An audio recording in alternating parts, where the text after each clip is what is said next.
Do you feel like a living paradox? You crave quiet and calm but also get bored easily. You crave deep experiences, creativity, and adventures but also get easily overwhelmed by loud noises. If you relate to this, you might be a high sensation seeking HSP. Hi, my name is Aditi Gupta. I'm a YouTuber, HSP coach, and a healer. And in today's video, we're going to explore the lesser known side of highly sensitive people, the creative dreamers, thrill seeking adventurers who live between calm and chaos. So, if this is something you relate to, then watch this video till the end because knowing yourself could change your life because it changed mine too. So, grab your cup of tea and or coffee and let's get started. First, let's understand what high sensation seeking trait means.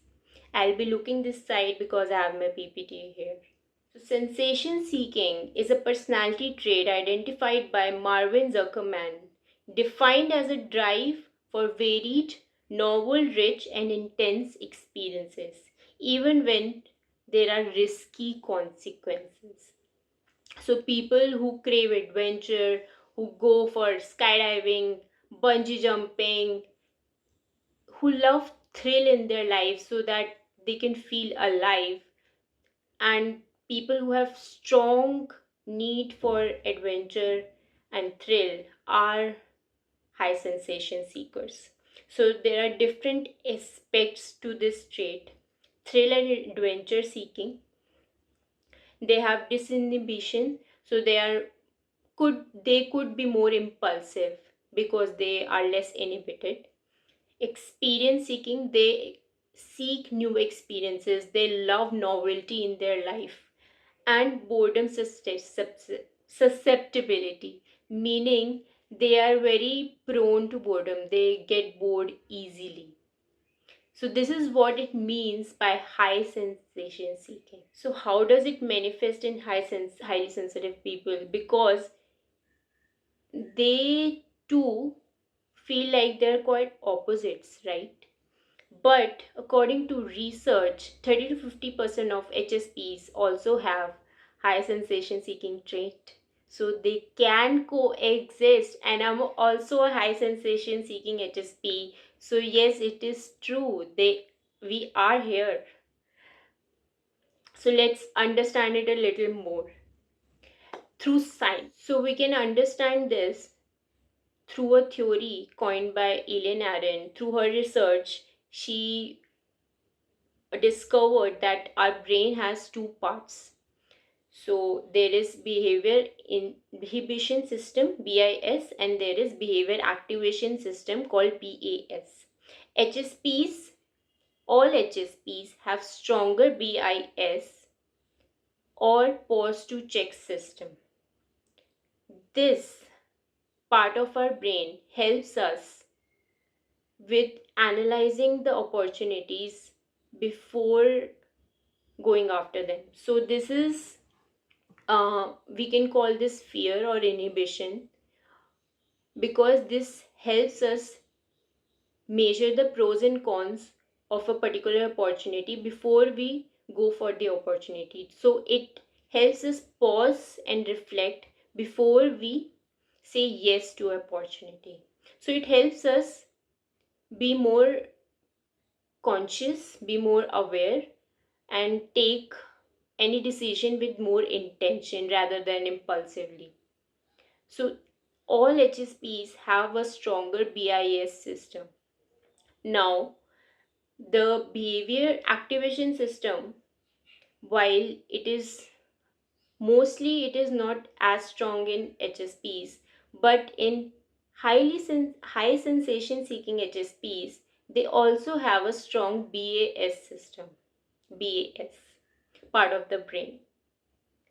So they have strong BIS and also strong BAS, which manifests as they feel danger and fears strongly, plus they also want to try new things, go after their dreams, seek adventures, and all those things.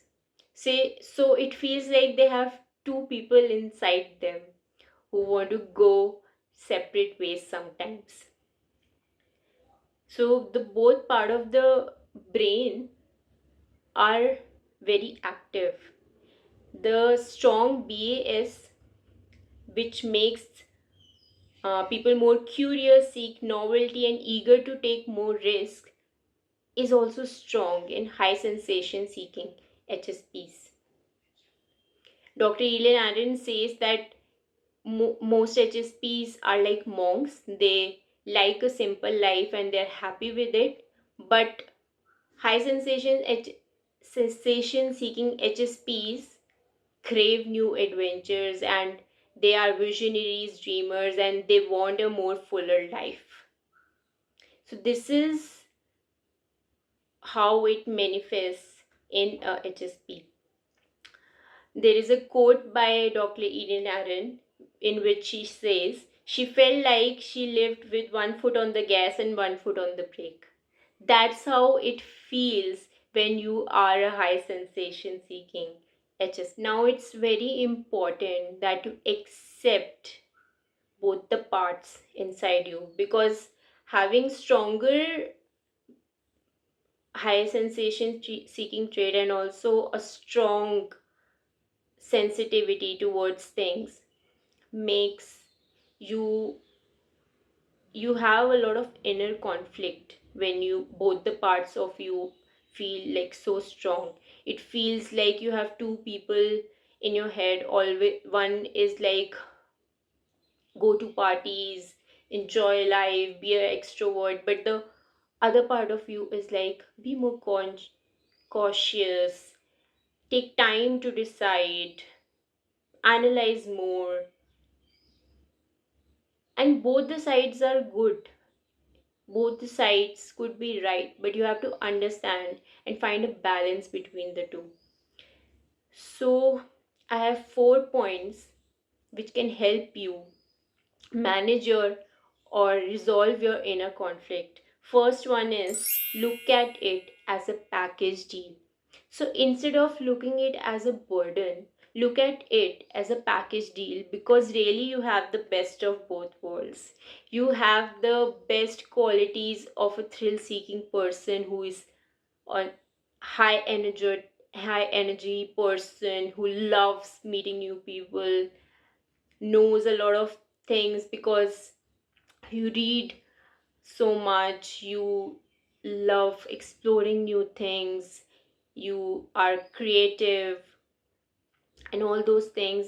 And you also have a side who is sensitive, who is very calm and composed. You ground people, you are very empathetic towards people, you understand more deeply, you are good at analysis, and you are a good decision maker because you weigh all the pros and cons. So you really have the best of both worlds. But now let's come to the second point. You have to accept, you have to grieve what cannot be, you have to accept what is not, you have to grieve what is not. If you continuously push your HSS side and ignore the HSP side, then it will not do. If you constantly feel like, no, I really like the HSS side of me who is so outgoing, likes new thing, high energy person, everyone likes her, and she's on the go all the time. I really want to be that girl, and I reject my HSP side. But I encourage you here to grieve and accept that both of your parts are good and both of your parts have their good and bad, and just accept fully who you are. Now that you have accepted it, it's time to get creative. So third point is get creative. Get creative with your life. You have two persons or two personality traits are living inside you, so you can enjoy the good and bad of both. So get creative, design your life the way that you can enjoy new things but can also have the comfort of having a routine and having a safe space, having a close circle of people who you love, and just be creative. So I really like spending time alone and doing my self care and all those things, but I also like being creative. So I have a lot of activities that I can do alone but still be creative, right? So I can draw, I can paint, I can write. I I have a lot of hobbies that I can do alone. So it satisfies my need to do something new and explore. But I also respect my HSP side who sometimes get too overwhelmed when she's out with too many people, around too many people. So get creative with your life and design a life that feels good to you. And that brings to us to the fourth part.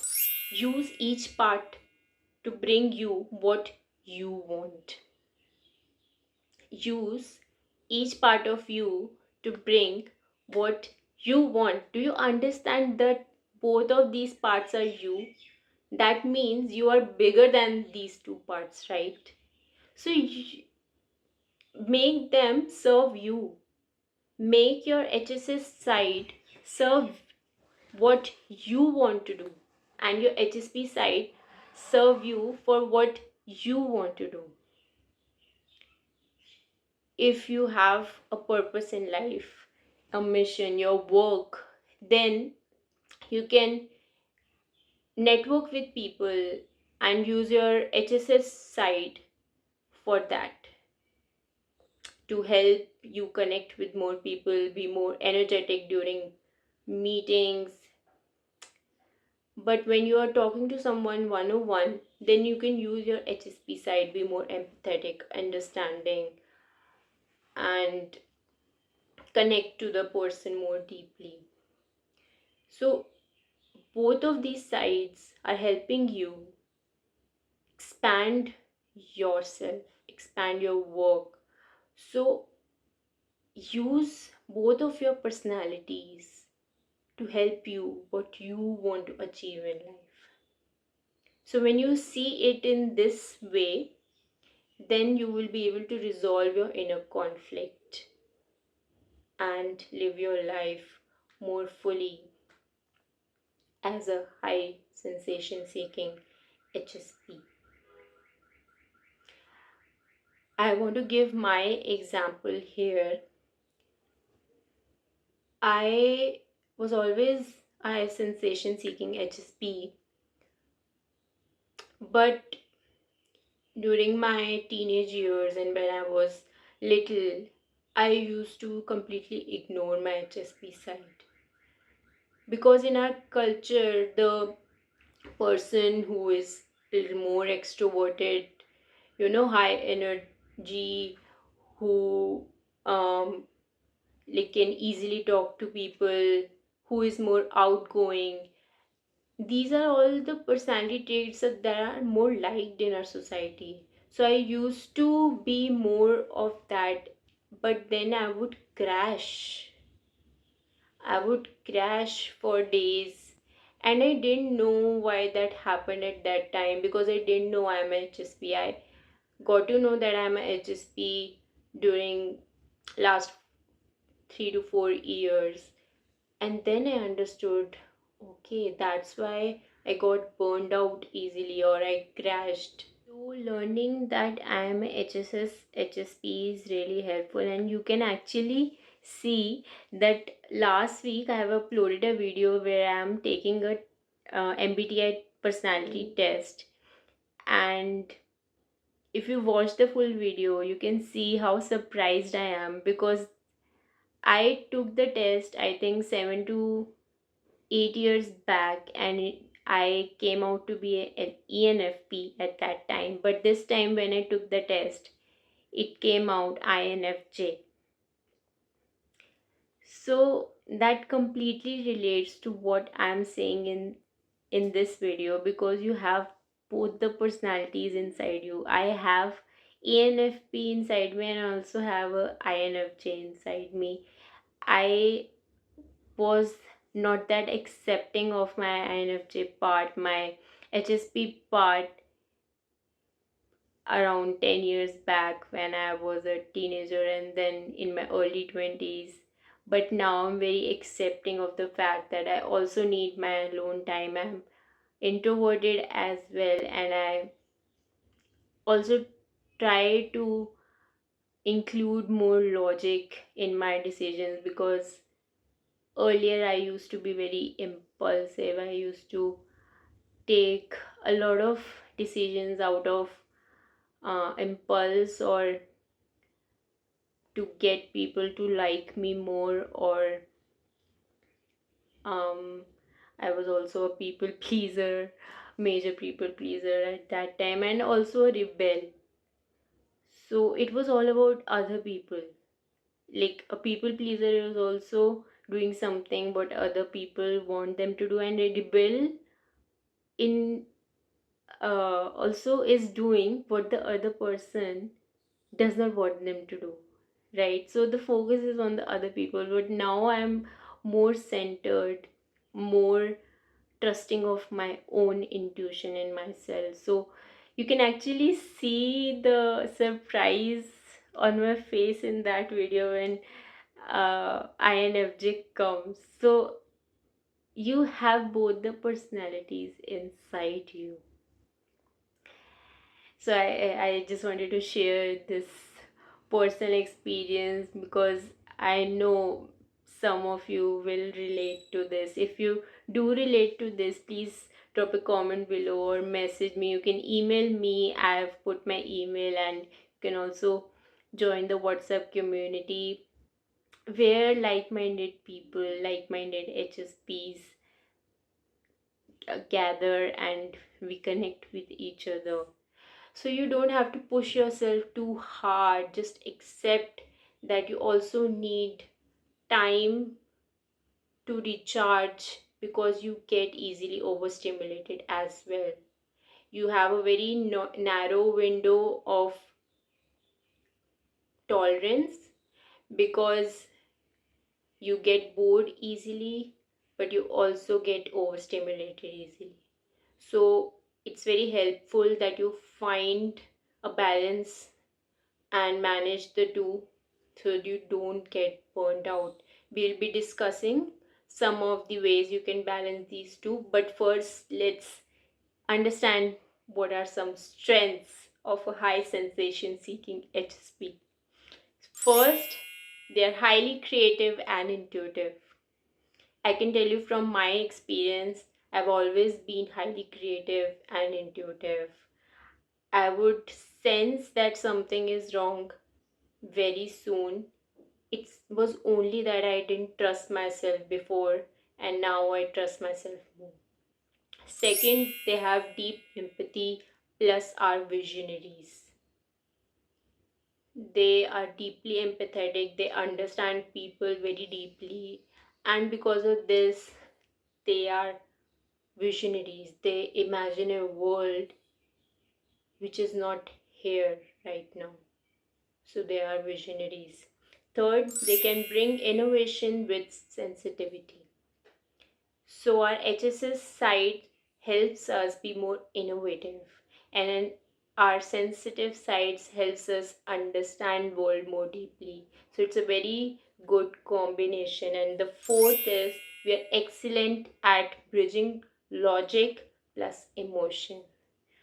So you are able to see the balance between logic and emotion. You are able to be compassionate with people, but also be truthful to them at the same time without being harsh which is very important because many HSPs are, they avoid conflict and they are not very good at conflict, but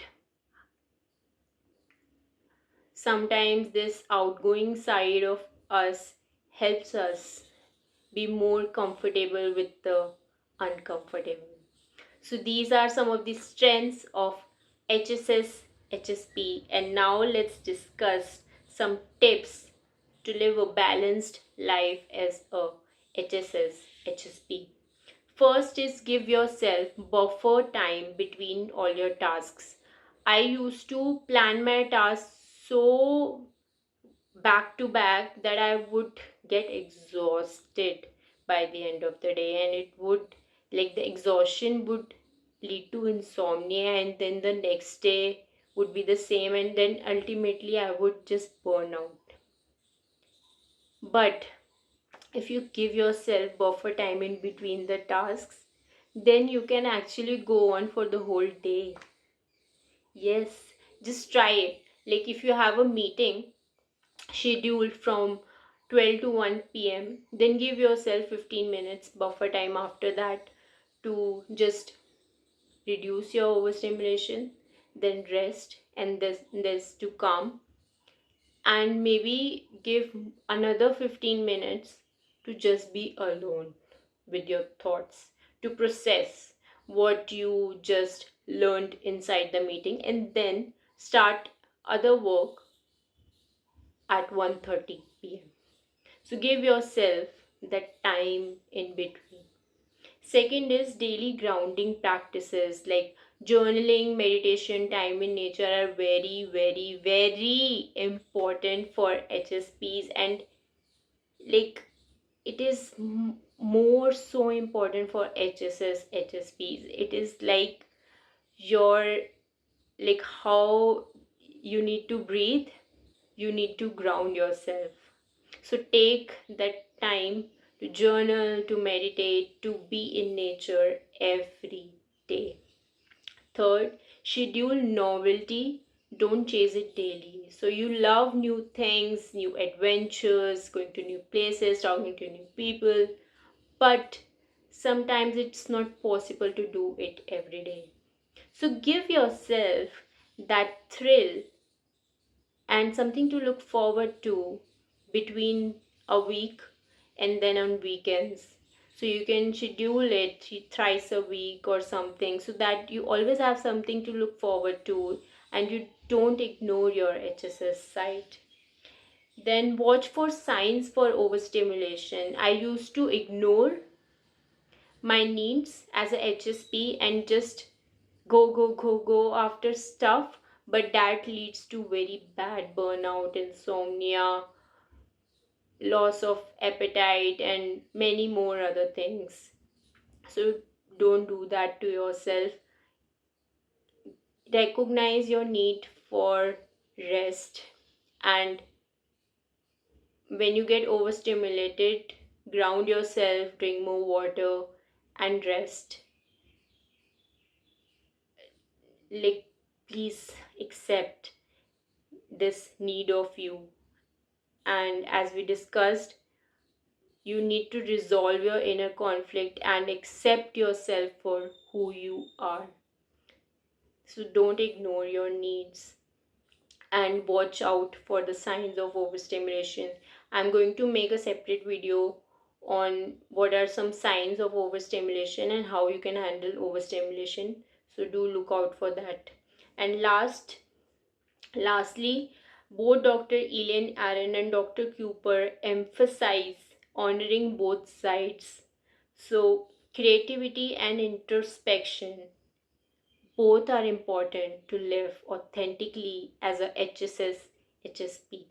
So, you have to take time out, carve out time for both, right? So, this is all you need to know about yourself as a high sensation seeking HSP. I hope you found this video helpful, and I'm sure it will help you immensely if you understand and apply all these things in your life. Thank you so much for watching this video. We will end with some journal prompts. You can write these and reflect and take time to feel all your feelings, because when I understood this about myself, it was like, oh, I finally feel understood, because it felt like, yeah, I relate to high sensitivity, but not fully, because I also like doing new things and adventures and everything. So, this knowing that high sensation seeking is also a thing really helped me accept myself and then honor my needs. So, I have three journal prompts for you. Take time, introspect, feel all your feelings, and write out the answers to these three prompts. First is, what excites and drains you in equal measure? Second, how can I honor my need for rest and adventure? Third, when did I feel most aligned with both sides of me?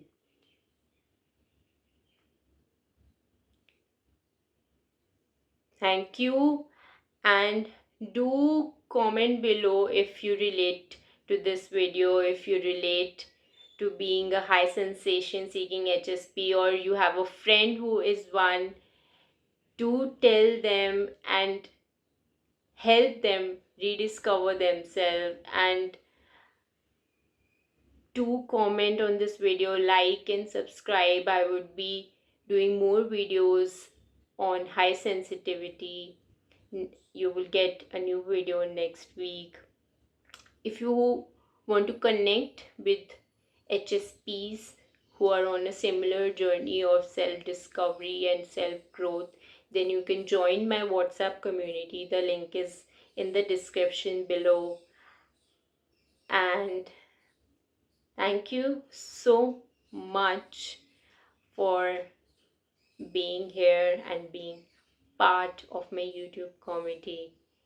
Thank you so much. See you next week, and bye.